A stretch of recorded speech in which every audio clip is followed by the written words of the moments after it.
so higher ছেকেণ্ডেৰীত যোনে science লৈছা maximum ষ্টুডেণ্টৰে সপোন থাকে যে হায়াৰ ছেকেণ্ডেৰীটো পাছ কৰি উঠিয়েই মই নিট দিম আৰু মই ডক্টৰী পঢ়িম নাইবা MBBS পঢ়িম ডক্টৰ হ'ম কিন্তু ম্যাক্সিমাম ষ্টুডেণ্টে আমাৰ অসমৰ কেইখন মেডিকেল কলেজ আছে কোনখন মেডিকেল কলেজে কেইটা সিট প্ৰভাইড কৰে এনেকুৱা ধৰণৰ ডিটেইলছ নাজানা so hello' everyone my name is Jyotirmoy Patowary আৰু আজি মই তোমালোকক আমাৰ অসমৰ বিভিন্ন মেডিকেল কলেজৰ কথা অকণ নাইবা জনাম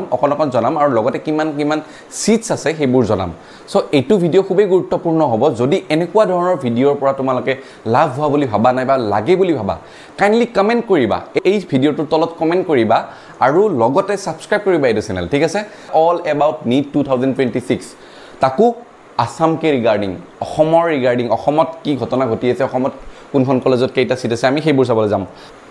ওকে চলো প্ৰথমতে ইয়াতে চাই লোৱা institute wise distribution of seats okay চাবা institute wise distribution of seats GMC নাইবা গুৱাহাটী মেডিকেল কলেজত MBBS ৰ কাৰণে কেইটা সিট আছে 200টা AMC নাইবা আসাম মেডিকেল কলেজ যাক আমি ডিব্ৰুগড় মেডিকেল কলেজ বুলিও কওঁ তাতে আছে 200টা দেন SMC নাইবা শিলচৰ মেডিকেল কলেজত আছে 125টা এনেকৈ গৈ সিটস কমি গৈ আছে দেই তলফালে চাবা এইটো আছে FAAMC নাইবা ফাকিৰুদ্দিন আলী আহমেদ মেডিকেল কলেজ ক'ত আছে এইটো বৰপেটাত আছে তেজপুৰত আছে ডিফুত আছে লখিমপুৰত আছে ধুবুৰীত আছে নলবাৰীত আছে নগাঁৱত আছে কোকৰাঝাৰত আছে এতিয়া নতুনকৈ এখন এড কৰিছে যাক আমি তিনচুকীয়া মেডিকেল কলেজ বুলি কওঁ আৰু তিনচুকীয়াত আছে কেইটা সিট আছে 100টা 100টা সিট আছে 100টা সিট আছে so this is a good news that আকৌ এখন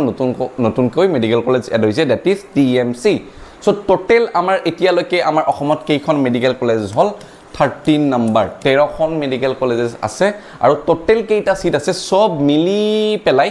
টোটাল সিট আছে 1600 টা সিট আছে বহুত সিট নহয় জানো বাট নো ইয়াৰ পৰা বহুত সিট কাটা যাব তোমালোকে 1600 টা সিটৰ কাৰণে আমাৰ অসমত আশা কৰি লাভ নাই তাতকে বহুত কম সিট আছে কেনেকৈ কমকৈ আছে ক'ত কাটা যাব মই নেক্সট স্লাইডত দেখাই আছো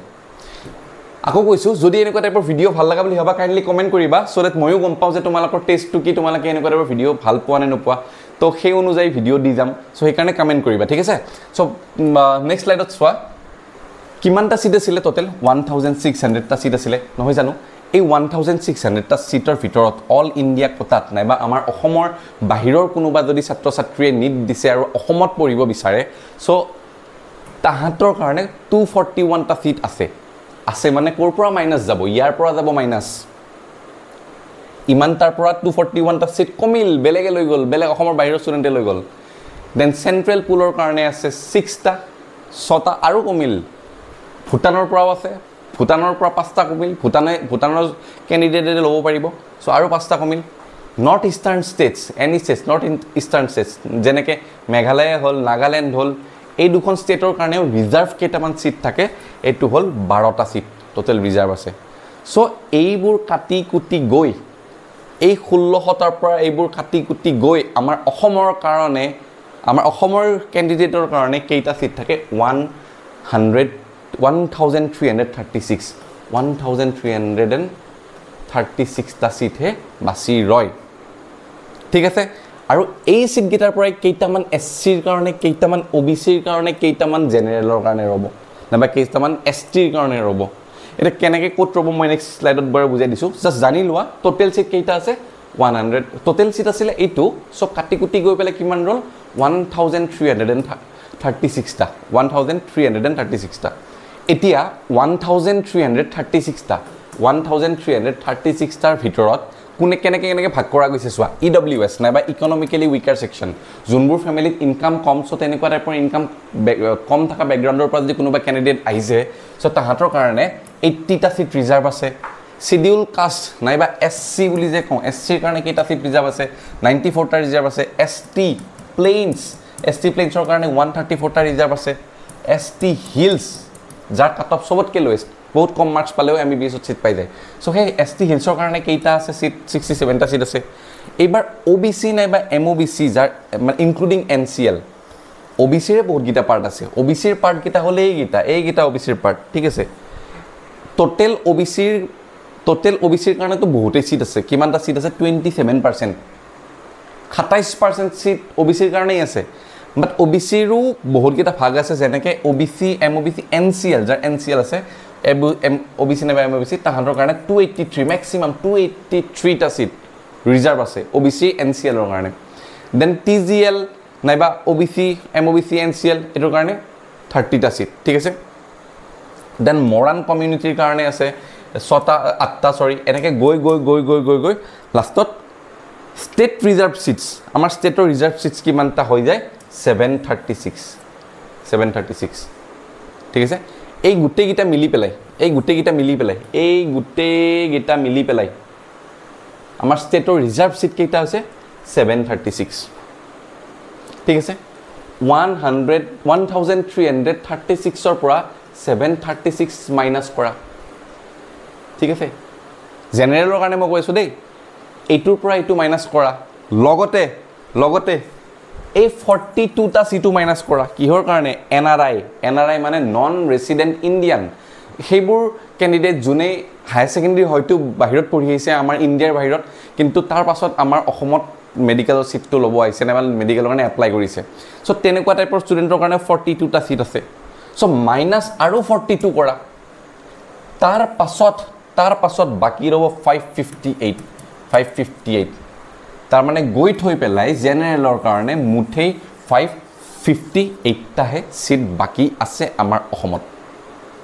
ঠিক আছে সো হতাশ নহবা ভালকৈ পঢ়িলে তোমালোকে ইয়াতেও সোমাব পাৰিবা কোনো ডাঙৰ কথা নহয়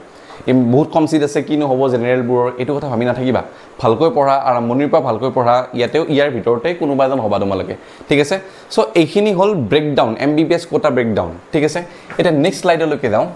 সো MBBS ৰ কেটামান স্পেশাল ক্যাটাগৰী আছে MBBS ৰ আমাৰ ইয়াতে যেনেকৈ ধৰি লোৱা স্পেশাল ক্যাটাগৰী টু হল নাম্বাৰ 1 হল student pass from Assam state government আমাৰ অসমৰ গভৰ্নমেন্ট স্কুলৰ পৰা যদি কোনোবা পাস আউট হৈ পেলাই নিট দিছা সো তাহাঁতৰ কাৰণে এটা সুখবৰ যে 67টা সিট ৰিজাৰ্ভ আছে ঠিক আছে দেন ফ্ৰীডম ফাইটাৰৰ কাৰণে আকৌ কেইটা সিট ৰিজাৰ্ভ আছে দুটা সিট ৰিজাৰ্ভ আছে মাৰ্টিয়াৰ্ছ মানে যোনে আমাৰ ধৰি লোৱা লাইক ফ্ৰীডম ফাইটাৰ আছিলে বাট ঢুকাইছে নাইবা কিবা যুদ্ধত ঢুকাইছে সো তেনেকুৱা টাইপৰ গাৰ্জেনৰ ষ্টুডেন্টৰ কাৰণে দুটা সিট আছে সো এনেকৈ গৈ লাষ্টত আৰু এটা চাবা চৰ এৰিয়াজ কোটা চৰ এৰিয়া মানে আমাৰ যোনটো পিছপৰা অঞ্চল থাকে নাইবা বালিৰ চৰ বুলি কওঁ একদম মানে পিছপৰা অঞ্চল আৰু সো তেনেকুৱা টাইপৰ চৰ নাইবা নদী পাৰত যোনবোৰ মানুহ থাকে সো তেনেকুৱা টাইপৰ চৰ এৰিয়া নাইবা মাইনৰিটি এৰিয়া নাইবা এনেকুৱা পিছপৰা এৰিয়াৰ পৰা যদি কোনোবা ষ্টুডেণ্টে আহি পেলাই এপ্লাই কৰে সো তাহাঁতৰ কাৰণেও কেইটামান সিট ৰিজাৰ্ভ আছে যেনেকৈ 4টা সিট ৰিজাৰ্ভ আছে ঠিক আছে সন ডটাৰ অফ এক্স সাৰ্ভিসমেনৰ কাৰণেও এটা সিট আছে সো এনেকৈ স্পৰ্টছৰ কাৰণে মুঠে এটা যদি কোনোবা স্পৰ্টছ খেলিছা আৰু কিবা মেডেল সেডেল আছে তোমালোকৰ সো ভাবিছা যে MBBS সহজে পাই যাম বিকজ কোটা আছে ইমান এটা সহজ নহয় বিকজ অনলি এটা স্পৰ্টছৰ কাৰণে অনলি এটা সিট আছে ঠিক আছে পাৰ্সন উইথ ডিসেবিলিটিজ নাইবা তোমালোকৰ আমি দেখো ফিজিক্যালি হ্যান্ডিক্যাপ সো তেনেকুৱা টাইপৰ ষ্টুডেন্টৰ কাৰণে আকৌ 67টা সিট ৰিজাৰ্ভ আছে সো এইগিটা হল স্পেশাল ক্যাটাগৰী এইগিটা হল আমাৰ অসমৰ স্পেশাল ক্যাটাগৰী এক্সট্ৰা কৈ কেইটামান সিট ৰিজাৰ্ভ কৰি ৰাখিছে ঠিক আছে সো এতিয়া নেক্সট যাম আমি BDS নাইবা ডেন্টেল সাৰ্জাৰী আমি যাম BDS নাইবা ব্যাচেলাৰ অফ ডেন্টেল সাৰ্জাৰী নাইবা দাঁতৰ ডক্টৰ সো তিনিখন কলেজে আমাৰ অসমৰ তিনিখন কলেজে এনেকুৱা টাইপৰ BDS কোৰ্স প্ৰভাইড কৰে গুৱাহাটীত আছে RNC গভৰ্নমেন্ট ডেন্টেল কলেজ ডিব্ৰুগড়ত আছে আৰু গভৰ্নমেন্ট ডেন্টেল কলেজ শিলচৰত আছে এইখনে কৰে 50 এইখনে কৰে 63 এইখনত আছে 63টা সো টোটাল কেইটা সিট আছে 176টা সিট আছে ডেন্টেলৰ কাৰণে আমাৰ অসমত তিনিখন মেডিকেল কলেজ মিলি পেলাই টোটাল আছে 176টা সিট তাকো কে জেনেৰেলৰ কাৰণে খুব কম ঠিক আছে সো ইয়াতে চোৱা সো অল ইণ্ডিয়া কোটা এই 176টাৰ পৰা অল ইণ্ডিয়া কোটাই লৈ গৈছে 26টা সিট আৰু নৰ্থ ইষ্টাৰ্ণ ষ্টেটছ যেনেকৈ মেঘালয় নাগালেণ্ড সো তাহাঁতি লৈ গৈছে তোমালোকৰ 18টা সিট সো ষ্টেট কোটা সিটছ আমাৰ অসমত অকল 176টাৰ পৰা এইবোৰ মাইনাছ কৰি পেলাই কিমানটা ৰ'ব 132টা তো আমি তাৰমানে অসমত অকল 132টা সিটৰ কাৰণেহে মানে লাইক পৰীক্ষা দিম যদিহে আমি ডেন্টেলত যাব বিচাৰোঁ 132টা সিট হেতু কাৰ কাৰণে আছে BDSৰ কাৰণে আছে বাকি কেইটা হয়তো নৰ্থ ইষ্টাৰ্ণ ষ্টেটছৰ পৰা আহিব নাইবা আমাৰ অসমৰ বাহিৰৰ পৰা আহি পেলাই ল'ব ঠিক আছে সো এইখিনি আছিলে আমাৰ আজিৰ ভিডিঅ'টোৰ কন্টেন্টস সো আই হোপ তোমালোকে এইটো ভিডিঅ'টো ভাল পাইছা সো কাইন্ডলি সাবস্ক্ৰাইব কৰিবা अगेन কমেন্ট কৰিব নাপাহৰিবা যে যদি ভাল লাগিছে কমেন্ট কৰিবা সো দ্যাট আমি আগন্তুক সময়ত এনেকুৱা ধৰণৰ ভিডিঅ' আগবঢ়াই যাব পাৰো থ্যাংক ইউ